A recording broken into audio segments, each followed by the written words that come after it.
Les falaises jurassiques du Calvados seront-elles classées en réserve naturelle nationale? C'est en tout cas le souhait de l'État qui va lancer fin août une enquête publique. Ce classement impliquerait l'interdiction de tout prélèvement de plantes, animaux, fossiles et minéraux.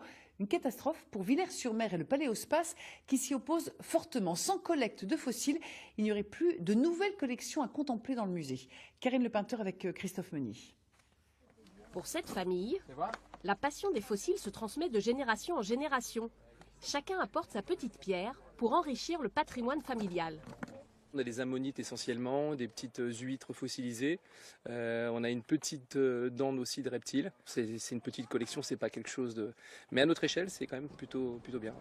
Mais l'État envisage d'interdire la collecte de ces précieux trésors dans le but de préserver les falaises jurassiques du Calvados. Pour ce paléontologue, c'est un véritable patrimoine qui va disparaître, emporté par le temps et les marées. Si on ne ramasse pas les fossiles qui sont sur la plage, ils vont être détruits par la mer, on va avoir du sable, donc on va avoir une perte d'information.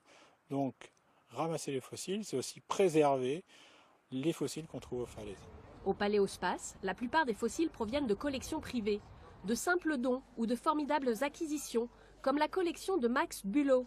Il a récolté plus de 40 000 pièces en Normandie pendant toute une vie. Notamment un dentaire de théropodes, de dinosaures carnivores, et également cette vertèbre de dinosaure.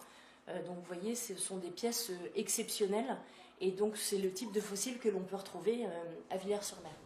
Cela fait plus de 100 ans que la ville constitue ses collections, dont celle d'un dénommé Postel, amateur de l'art de la rocaille. Il a réalisé ce fauteuil avec de véritables ammonites, notamment, en 1900. Et c'est vraiment le point de départ des collections de Villers-sur-Mer.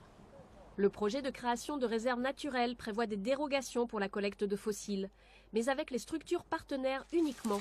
Les collectionneurs privés ne sont pas mentionnés.